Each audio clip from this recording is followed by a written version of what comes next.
Steve Tober with Coach Duke Mendez after a 31-21 victory over Verona for the Glen Ridgers. And Coach, again, special teams comes to the forefront today. The block punt was a nice momentum shift in your direction. Right. We got the penalty to push them back there, right, when the quarterback ran over the line of scrimmage, and we got the block again, and Frankie rolled over, recovered it for a touchdown. And he dropped the ball down. We had a return on the one he bobbled, but our ends, got there and tackled him. So and he had some bad high snaps on punts, caused them problems. Our kickoff coverage was pretty good today too. Downfield. When the big kid, I don't know if he had a cramp or whatever, your big kicker, he missed one kickoff, but he has great distance. It was blood, and the officials only play. Yeah, so he had to put the other kicker in. Yeah, but he does. He puts it right almost on the goal line tonight. I thought they were in the goal line a couple times, but they weren't. But yeah, he does a great job with his leg, and he kicked it. But he blasted a nice field goal, and he shanked that left, the one before. Yeah, left. And a straight-on kicker, a la Tom Dempsey from our era. And he's got the shoe, the square toe shoe. We got the shoe, yeah. But Coach, again, a big win over a Verona team. You beat last year, but looking at North 2 Group 1, the Star Ledger picked Verona to win it. You guys have some other aspirations to beat them 2 years in a row, a quality team. It's big. Right, it is big. It's a huge win to beat someone that's right down the street. Knocking off Cedar Grove last week and beating Verona. That's what we talked about. Like past years are. 3 losses cost us. We don't get enough power points. So these are all big because Verona's going to go on and win some games. Cedar Grove's going to win some games, so it's going to help us. Help us down the road, And you have a lot of different weapons. Now, Alexander, I was kidding his daddy, I think he had 7 touches for 50 yards, but you don't need to get him the ball that much because you got so many other guys. We've always been a 3-back system. We've always shared it, with the fullbacks, the Rolo boys, and then we bring in Tom Carey in and Romy, it's a great game. His dad was the head coach of Hillside one time. You know that? No, I didn't know. His dad won a state championship a long time ago. He was head coach of Hillside, yeah. But yeah, we do have a lot of weapons. And Carl, wide receiver, and Matt, and even George Batika comes in. They're 3 tall kids.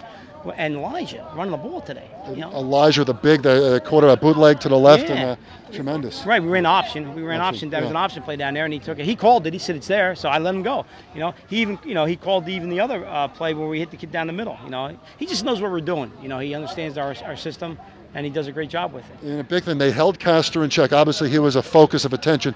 Carl didn't do a lot. He had double coverage, but McMahon had a couple of catches, big ones, and those were huge. Yeah, we're huge. Yeah, they were down the field. They're good athletes. I mean, they're like Matt's going to UPenn to play lacrosse. Elijah's going to Delaware, and Carl's either going to play football or lacrosse in college. So they made some great plays for us. And where do you take them from here? I mean, you still have Orange down the road and a lot of big season. Week, yeah, we do. We're just right now focused on Friday night. We got to play Central. They have a lot of good athletes, and Verona kind of blew them out a bit, but Central, turned the ball over a little bit, So they got some players. So we got our, another short week. We got to come back on Friday night. And Duke, you don't talk about that much, but your line did a nice job against a physical Verona team. Your line did a nice job. You stopped the run pretty much, and you stood toe-to-toe with Benson and all those big linemen from Verona. Right. Our defensively, we meet the night before in the meeting. We challenged our defense to stop the running back Cooper Neal. That was a challenge. We challenged them, and I thought our O-line did a great job today. I mean, I told the kids at halftime that the only one's going to stop us offensively is us. The penalties. They couldn't stop us today. We moved the ball up and down the field, and we cost ourselves. We got a penalty to make it back when we had to go for the field goal. And right before half, we cost ourselves with some penalties. But offensively, we were really clicking today. Tell us those the 5 guys on the offensive line, tackle to tackle, so we know a little bit about those linemen on the offensive line. Center is Lucas Bullock. All right. Left guard is Adam Weckerman.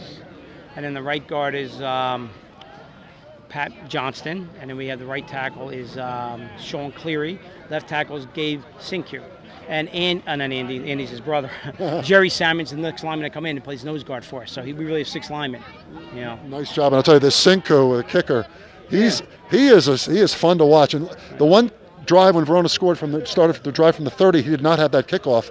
And now for field position, he is huge. It's huge for us. You got to tell the kids you make them go 80. It's a lot tougher for the people to go 80 than go 40 yards if they get a big return. Well, Duke Mendez, special teams, great line play, a very succinct victory, 31-21 over Verona. Best of luck the rest of the way. Thank you. Thanks a lot. Duke Mendez, head coach of the Glen Ridgers, 31-21 over Verona. From Hurrell Field, I'm Steve Tober.